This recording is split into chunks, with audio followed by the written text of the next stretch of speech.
João, comentário de William Hendrickson, a partir do capítulo 16. Observações preliminares sobre o capítulo 16. Ninguém que leia cuidadosamente o capítulo 16 deixará de notar a mudança no caráter do discurso.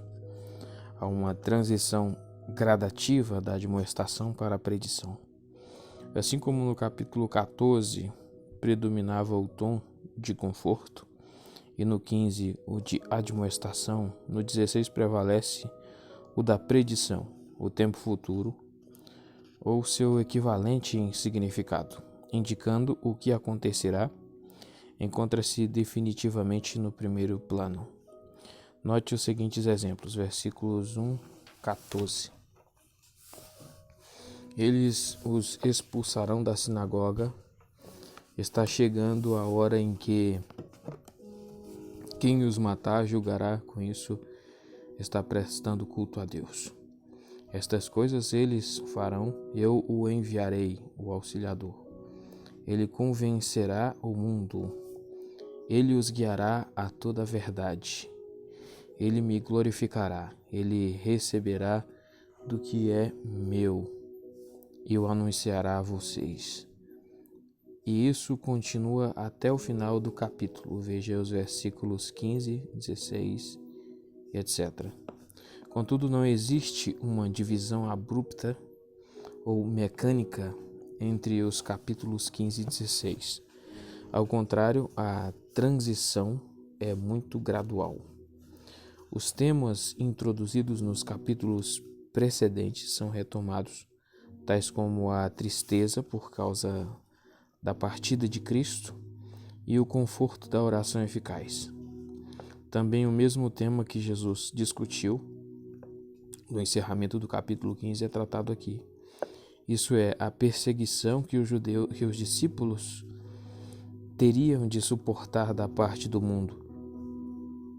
Mas há uma diferença quanto ao grau de ênfase. Enquanto no capítulo 15 os discípulos foram informados sobre o que eles deviam fazer, no capítulo 16 Jesus prediz o que o Deus Trino iria fazer pelos discípulos em vista desse espírito de ódio e perseguição. Algo desse teor já fora dito em 15:26. Agora se expande o tema: o Espírito Santo convencerá o mundo e guiará a igreja a toda a verdade. O Filho dará alegria ao coração dos discípulos, por meio de sua gloriosa ressurreição e pelo envio do Espírito. O Pai continuará a amá-los, portanto a vitória é certa. Primeiro, estas coisas eu lhes disse, para que vocês não sejam surpreendidos. Estas coisas relativas ao ódio que os discípulos experimentariam da parte do mundo, 15, do 18 a 27. Jesus dissera a fim de avisar seus amigos com antecedência. Se não fizesse essas predições, eles seriam surpreendidos ou cairiam em uma armadilha. Veja sobre 6:61. No meio da perseguição feroz, ficariam desapontados com seu Senhor. Começariam a se perguntar se era de fato verdade que ele tinha o controle do universo. Diriam: esperamos tanto dele, mas recebemos tão pouco. Assim como acontece quando um pássaro é pego em uma armadilha, ele tinha esperado um delicioso petisco, mas acaba totalmente desiludido. Para evitar tão amargo desapontamento que tenderia a minar sua fé, o Senhor lhes contou sobre todas essas coisas antes que elas acontecessem. Desse modo, eles saberiam que não só a traição de Judas e a partida de Jesus, mas também o ódio do mundo estavam incluídos no plano de Deus para seu progresso na salvação. Romanos 8:28. 2. Eles os expulsarão da sinagoga. Aliás, está chegando a hora em que quem os matar julgará, com isso está prestando culto a Deus. O ódio ferrenho que os líderes judaicos hostis lançariam sobre os discípulos seria revelado em sua expulsão das sinagogas. Os seguidores do Nazareno seriam excomungados da vida religiosa e social de Israel. Seriam vistos por seus antigos amigos como piores do que os pagãos. Perderiam seus empregos, seriam exilados de suas famílias e perderiam até mesmo o privilégio de um sepultamento honroso. Pior que isso, eles seriam de fato mortos. A hora indefinida pode-se traduzir o tempo. Estava chegando quando os homens considerariam que matar um cristão era um ato meritório, um feito por meio do qual julgariam estar prestando culto a Deus. A linha de raciocínio poderia ser como segue: por acaso, não nos foi ensinado desde a infância que há somente um Deus verdadeiro e que só a Ele devemos adorar? Agora estes seguidores de Jesus alegam que Ele também é Deus. Isso é blasfêmia, que deve ser punida com a morte. Pense imediatamente em Paulo, o perseguidor, que depois testemunhou: eu próprio estava convencido de que devia fazer muitas coisas contrárias ao nome de Jesus de Nazaré. Era um princípio que tinha o valor de um dogma entre os judeus. Derramar sangue de perversos é o mesmo que oferecer sacrifício. Atos 26, 9.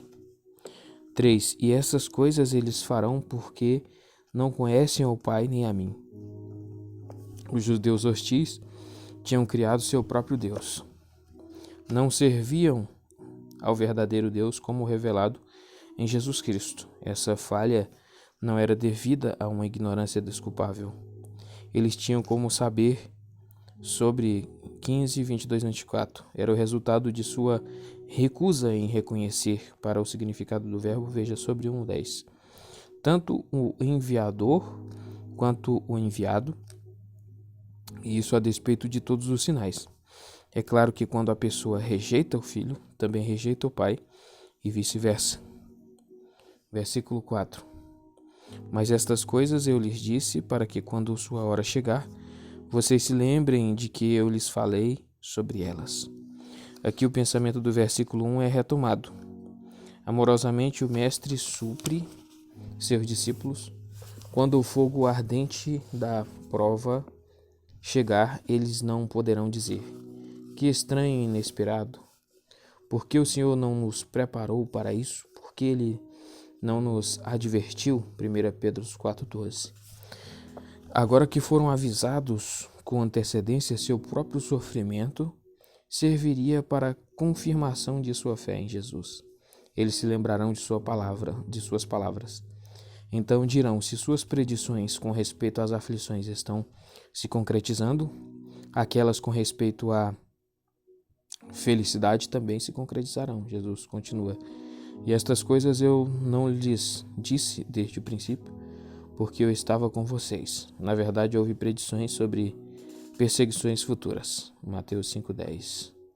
Mas essas coisas, o fato de o mundo odiar os discípulos porque Jesus os escolhera e os tirara do mundo, que esse ódio era de fato dirigido contra Jesus e contra o Pai, que ele era absolutamente indesculpável e estava radicado na sinistra condição do coração que deliberadamente recusou o conhecimento do verdadeiro Deus, que a hora estava realmente chegando em que os homens considerariam que matar os seguidores de Cristo equivaleria a praticar um ato de adoração agradável a Deus.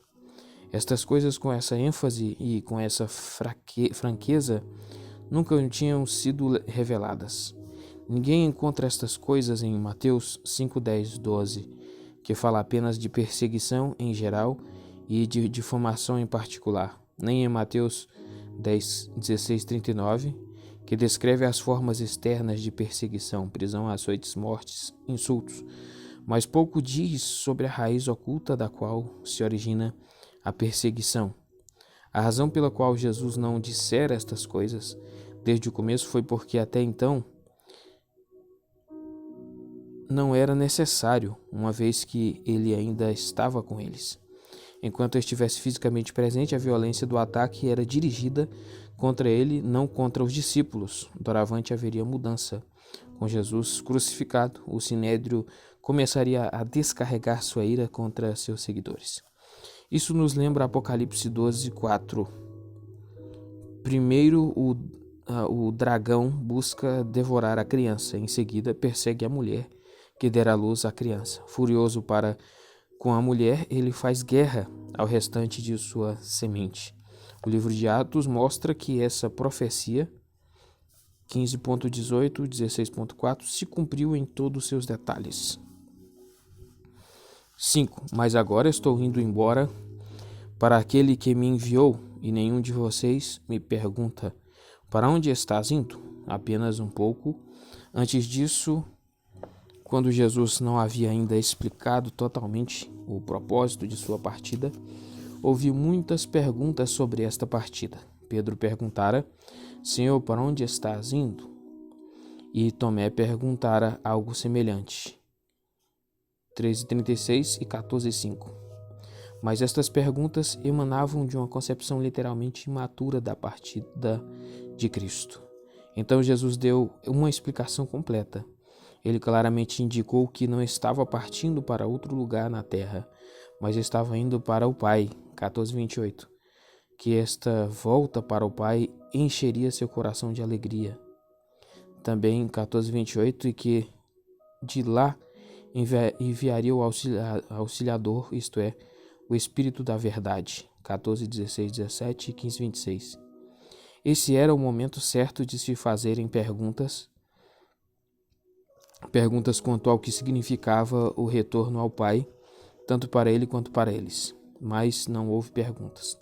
Não houve nem mesmo um pedido para que ele repetisse aquelas informações tão instrutivas sobre o lugar para onde estava indo.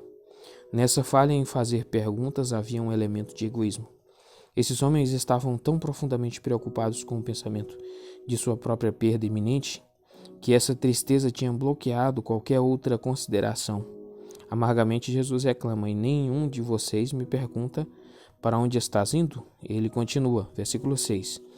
Mas porque eu lhes disse essas coisas, a tristeza encheu seu coração. Jesus tinha falado sobre sua partida. Os discípulos se concentraram no fato dessa partida e no que eles pensavam que ela significaria para eles. Eles falharam em prestar suficiente atenção à natureza dessa partida e sobre o que ele tinha dito que ela significaria para eles e para ele próprio. Dessa maneira, a tristeza dominou seu coração.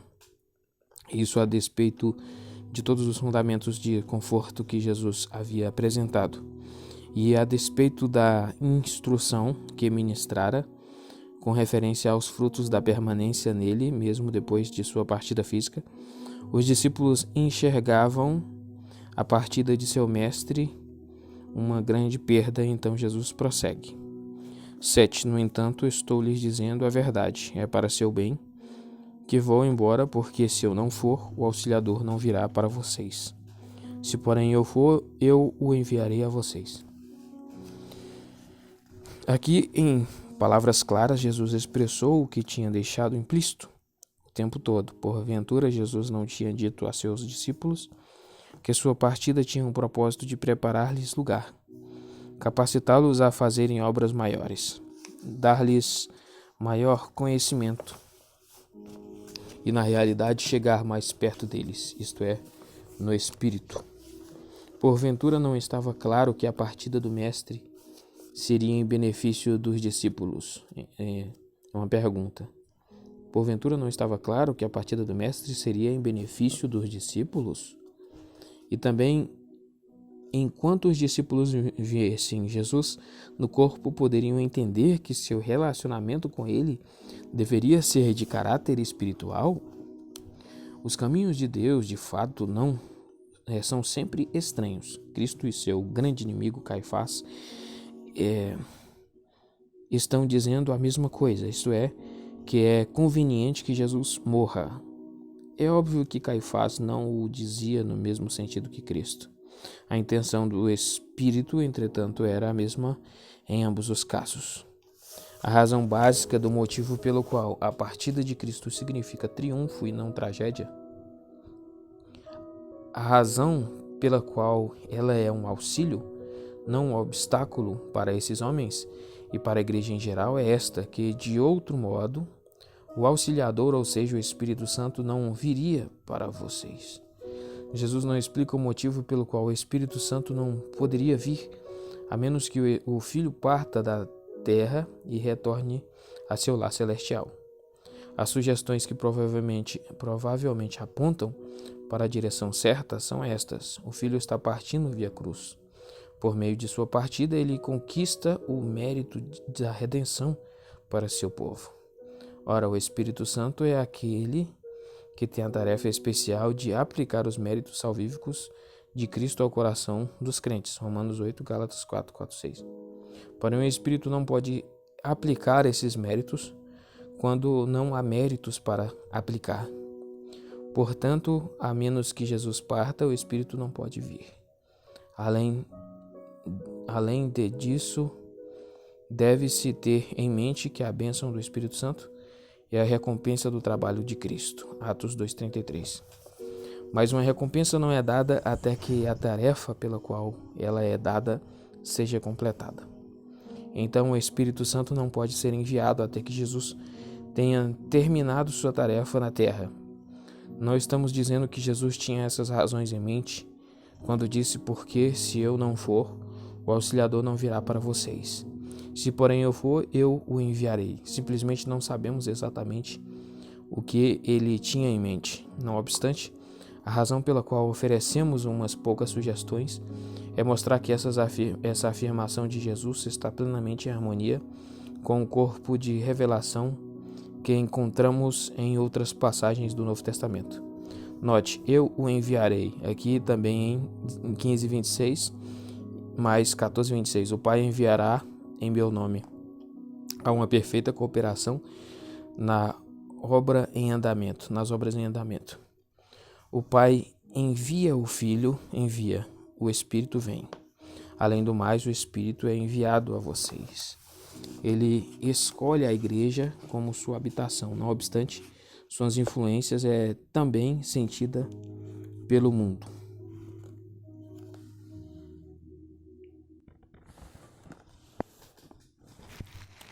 Versículo 8. E quando ele vier, convencerá o mundo a respeito do pecado, da justiça e do juízo. A obra do Espírito no mundo é descrita nos versículos 8 a 10, por meio da pregação e do trabalho dos discípulos. 2 Timóteo 3,16, Tito 1,9 e etc. Este Espírito, tendo feito morada no coração dos crentes, veja Atos 2, 2 Coríntios 16, convencerá o mundo. Ele irá publicamente expor sua culpa e chamar ao arrependimento. Ele o convencerá com respeito a 3 particularidades: pecado, justiça e juízo. O resultado dessa operação do Espírito não é indicado aqui em Atos 22, 41.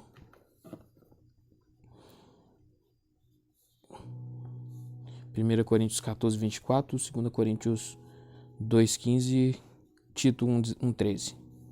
Aprendemos que em alguns casos o resultado será a conversão, em outros, endurecimento e castigo eterno. 9. Com respeito ao pecado, por que não creem em mim? Mediante a obra de testemunho que será feita pelos apóstolos e seus seguidores, o Espírito Santo irá não só expor o pecado do mundo, mas, no caso de alguns, despertará a consciência de culpa que leva ao verdadeiro arrependimento. 1 João 3,8. Haverá genuína tristeza e uma fuga para o Salvador em busca de refúgio e perdão. Haverá muitos casos de verdadeira conversão. Embora o mundo em geral continue a perseguir a igreja, Atos 7,51. Haverá missões de pessoas que no curso da história serão despertas para a consciência de sua culpa. Como resultado da operação da graça soberana de Deus, homens de todas as regiões e nações aceitarão Jesus como seu Senhor e Salvador. Quando o Espírito Santo, por meio da pregação do Evangelho, convencer os homens de seus pecados, um número considerável bradará: "Que faremos, irmãos?" Atos 2:37. Eles sentirão que a essência de seu pecado, aquele grande pecado que engloba todos os outros naqueles que ouviram o Evangelho, é este: que eles não aceitaram Jesus como seu Senhor e Salvador, porém o rejeitaram. Para o significado do verbo pisteuo. 10. Com respeito à justiça, porque vou para o Pai e vocês não mais me observarão. A expressão convencerá o mundo da justiça deve ser explicada à luz do que vem logo a seguir, porque vou para o Pai e vocês não mais me observarão. O mundo representado pelos judeus estava para crucificar Jesus. O mundo iria dizer: ele deve morrer. Portanto, em nome da justiça, eles iam matá-lo. Ele proclamou alto e em bom som que isso tudo menos justiça. Que isso era tudo menos justiça. O mundo o tratou como um malfeitor, 18:30, mas a verdade era exatamente o oposto. Embora rejeitado pelo mundo, ele foi recebido pelo Pai, recebido no lar via cruz, a cruz que levou a coroa. Os discípulos não mais poderiam observá-lo em suas atividades diárias enquanto ele andava com eles. Ele estava para morrer e estava para receber sua coroa. Filipenses 2:9-11. Por meio da ressurreição, o Pai colocaria o selo de sua aprovação sobre sua vida e obra.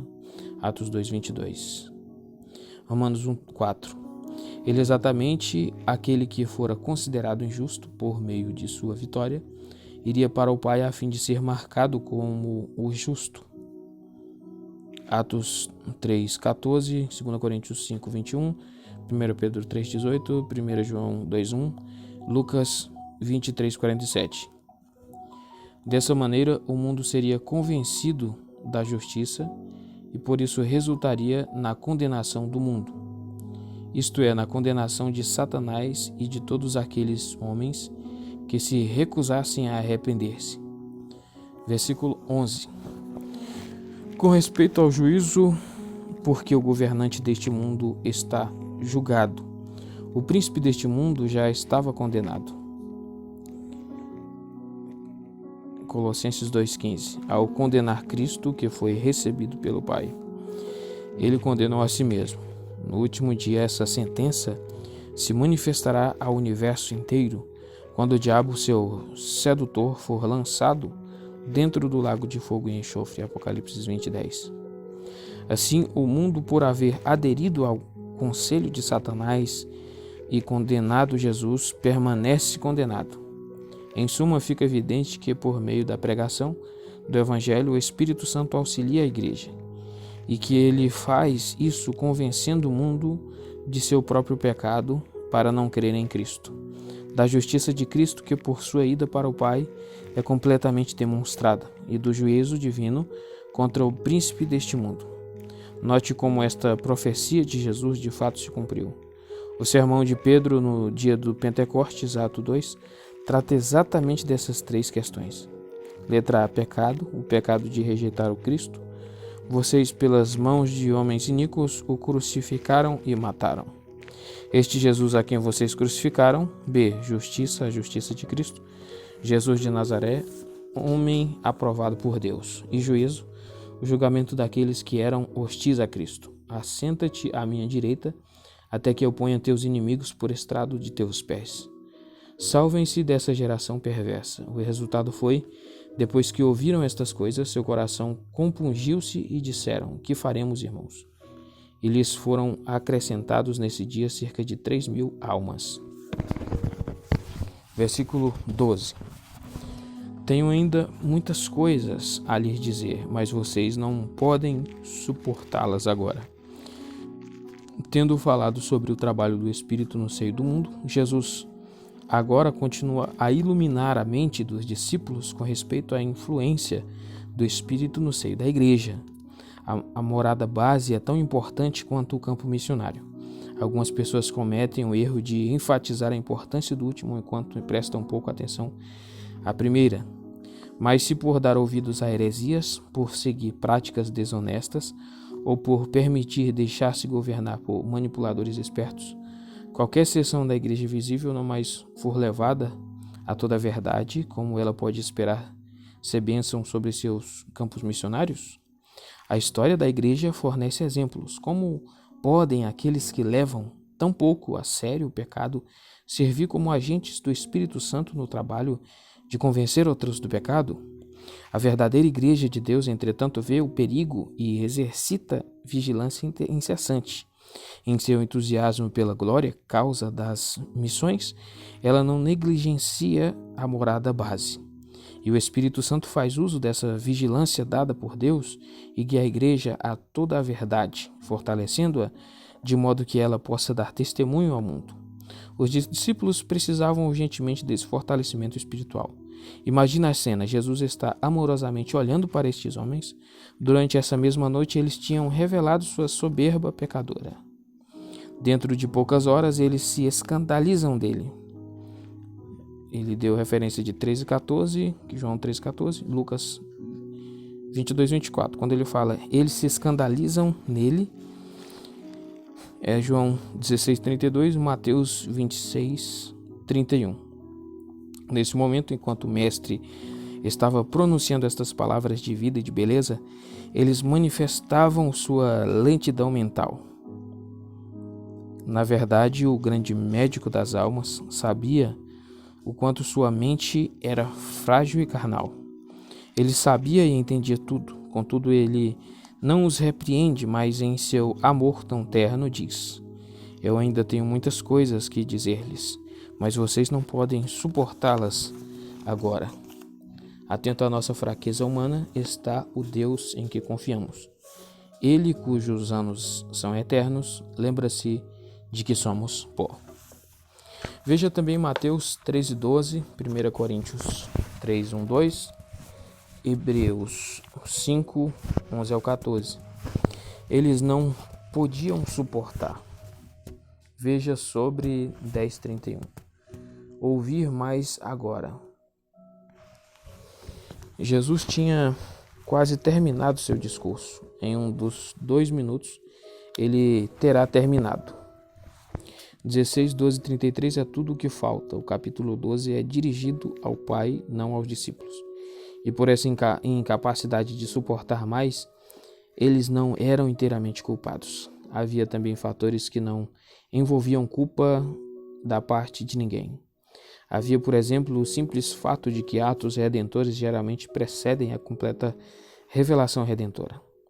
Dessa maneira, a doutrina que, com respeito à cruz, não chega ao desenvolvimento completo até que Jesus seja crucificado, o significado completo do trabalho do Espírito Santo não se torna conhecido até que o Espírito Santo seja derramado, etc. E exatamente isso, ou seja, que o Espírito Santo não tinha ainda assumido sua habitação na igreja, tornava impossível que fosse dada uma revelação mais completa nesta hora, durante esta noite. Quando Jesus afirma neste momento, tendo ainda muitas outras coisas a lhes dizer, claramente mostra que a última revelação que seria feita sob forma escrita em Atos, nas epístolas e no livro de Apocalipse, era seu próprio trabalho. Por isso, é um grande erro falar do Evangelho de Paulo como sendo oposto ao Evangelho de Cristo. A última revelação, além do mais, não contém verdades que são novas, ao contrário, emana da mesma fonte.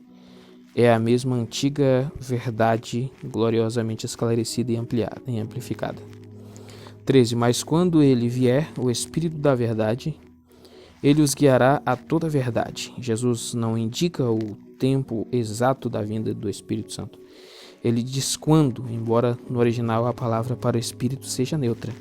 O pronome que se refere ao Espírito é masculino. Portanto, fica claro que o Espírito é apresentado como sendo uma pessoa. Veja também sobre 14:16 para o significado da expressão Espírito da Verdade. Veja sobre 14:17. A função do Espírito Santo na igreja é descrita como sendo de guiar, literalmente mostrar o caminho. O Espírito não usa armas externas, não empurra, ele guia. Ele exerce sua influência na consciência regenerada do Filho de Deus, e aqui em particular dos portadores da missão, e elabora os temas que foram introduzidos por Jesus durante seu ministério terreno. Dessa maneira, ele guia a toda a verdade, que é todo. Com ênfase neste adjetivo, o corpo da revelação redentora. O Espírito Santo nunca se entretém com um passatempo. Ele nunca enfatiza um ponto da doutrina à custa de todos os outros. Ele guia a toda a verdade. Além do mais, ao desempenhar essa tarefa, ele permanece em íntima relação com as outras pessoas da Trindade. Lemos: porque não falará de si mesmo, mas tudo que ouve ele dirá. O Pai e o Filho são um em essência. O que o Espírito ouve do Pai, ele, na palavra e por meio dela, sussurra no coração dos crentes. Ele está sempre perscrutando as profundezas de Deus. Ele as compreende e as revela aos filhos de Deus. 2 Coríntios 2, 10, 11. Ao dizer o que tiver ouvido, o Espírito é exatamente igual ao Filho, pois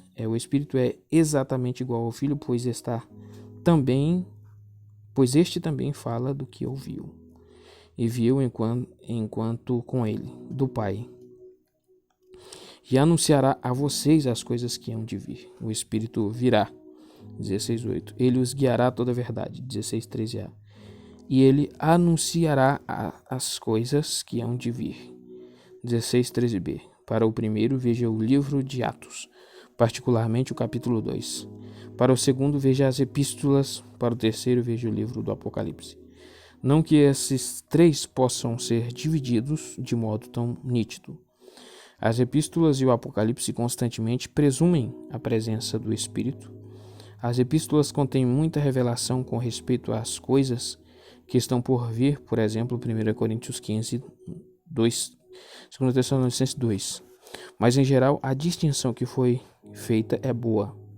Naturalmente, quando o Espírito declara as coisas que estão por vir, ele não começa a enumerar uma longa lista de ocorrências diárias específicas, mas prediz os princípios subjacentes. 14:15. Ele me glorificará porque receberá do que é meu e o anunciará a vocês. Versículo 15. Tudo que o Pai tem é meu, por isso eu disse, ele receberá do que é meu e o anunciará a vocês. Enquanto o mundo está profundamente ocupado no trabalho de rejeitar Cristo e perseguir sua igreja, o Espírito Santo, por meio da pregação dos apóstolos, glorificará Cristo. Ele fará que as virtudes de Cristo sejam proclamadas, mostrando seu poder, santidade, amor, etc. E fazendo que estas se tornem repletamente manifestas entre as nações. Dessa maneira, o Espírito glorificará o Filho. Ele tomará o que é de Cristo, a exata substância de seu ensino com relação ao propósito da redenção, o modo de salvação, etc.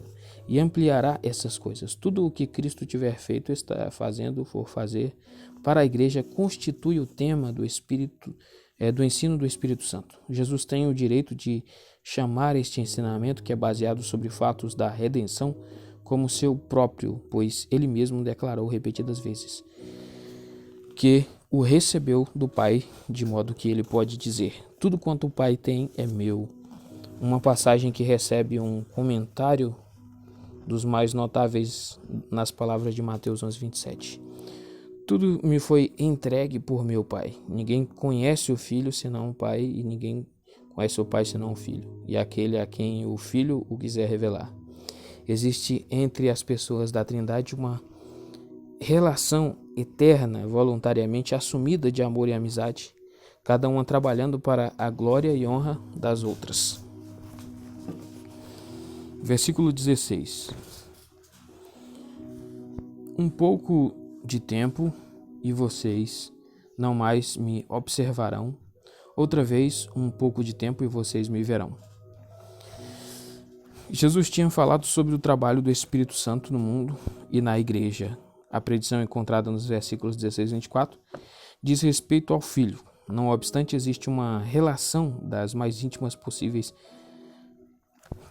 entre duas sessões. Jesus virá novamente, ele está vindo de novo no Espírito.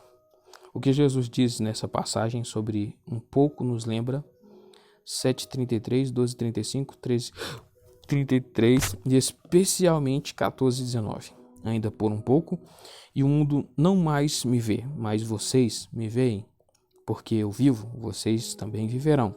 Ora, é notável que tanto aqui no versículo de 16:6, quanto no versículo de 14:19, a expressão com referência ao pouco de tempo ocorre em um contexto que fala do Espírito Santo.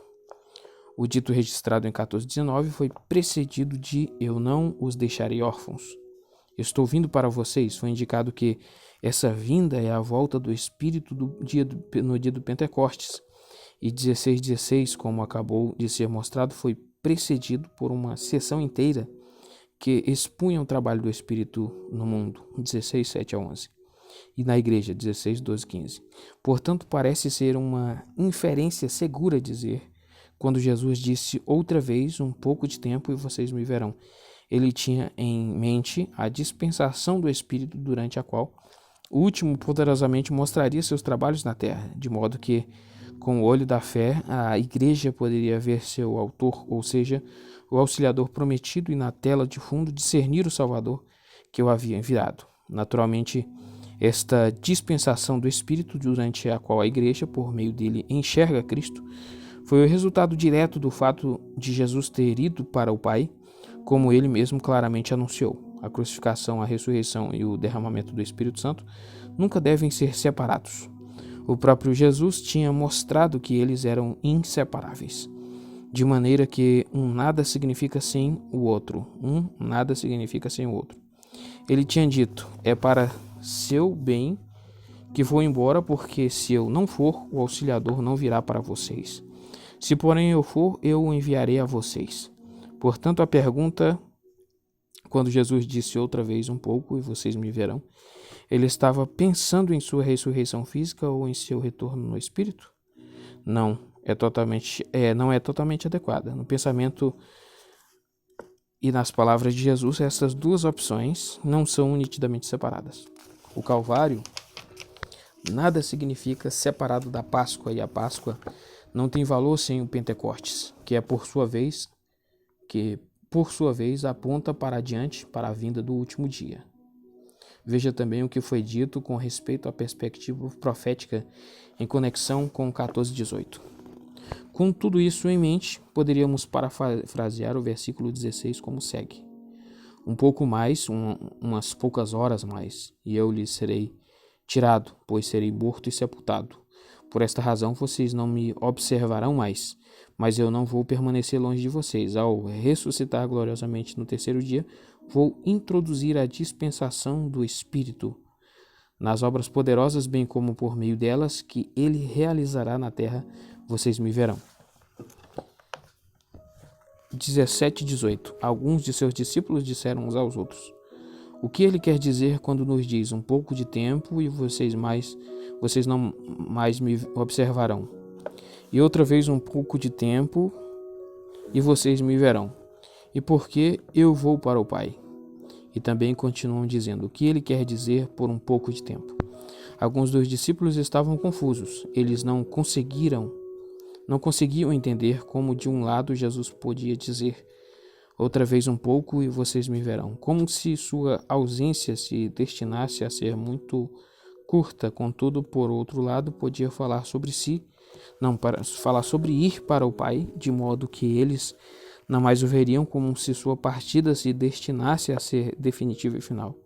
Note que as palavras "porque eu vou para o Pai" são literalmente citadas da afirmação de Jesus no versículo 10.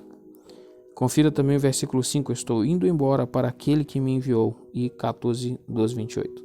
Mas embora esses homens estejam surpresos, eles têm medo de pedir a Jesus uma explicação, talvez porque ele tivesse por várias vezes apontado para a ignorância pecaminosa e carnal que eles demonstravam ante suas perguntas.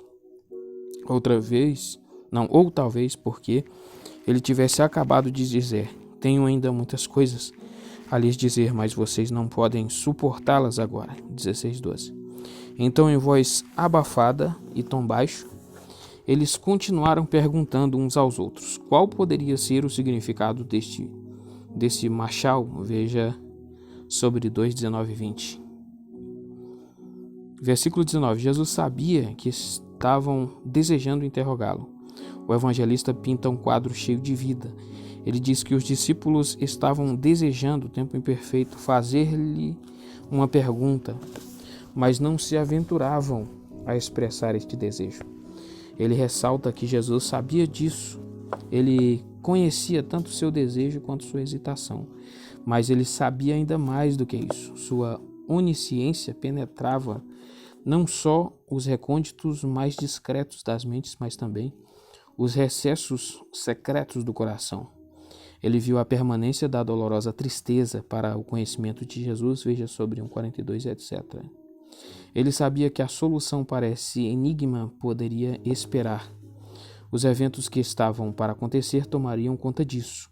O que os discípulos não entendiam agora, eles o compreenderiam depois, mas a necessidade premente do momento era dispensar sua tristeza. Isso não podia esperar. Então, em sua terna misericórdia, tomando a iniciativa de ajudar seus amigos em seu embaraço, ele lhes disse: vocês estão indagando entre si sobre isto que eu disse. Um pouco de tempo e vocês não mais me observarão. Outra vez, um pouco de tempo e me verão. Versículo 20. Muito solenemente lhes asseguro: vocês chorarão e lamentarão, mas o mundo se alegrará. Vocês ficarão tristes, mas sua tristeza se converterá em alegria. Para as palavras de introdução solene, veja sobre 1:51. A fim de que o conforto que ele dá fosse bem real, Jesus primeiro descreve aos discípulos sua profunda dor em conexão com sua morte. Quanto mais pungente a dor, maior a alegria que viria em seguida. Jesus prediz que, quando ele for crucificado, o mundo ímpio, veja na página 98, nota 26, significa 6.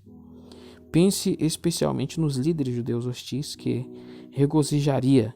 Ele veria a morte de Jesus como um javaitarte, digno de ser festejado, mas sua alegria seria prematura. Além disso, a tristeza dos discípulos não seria de natureza permanente. Enquanto presente,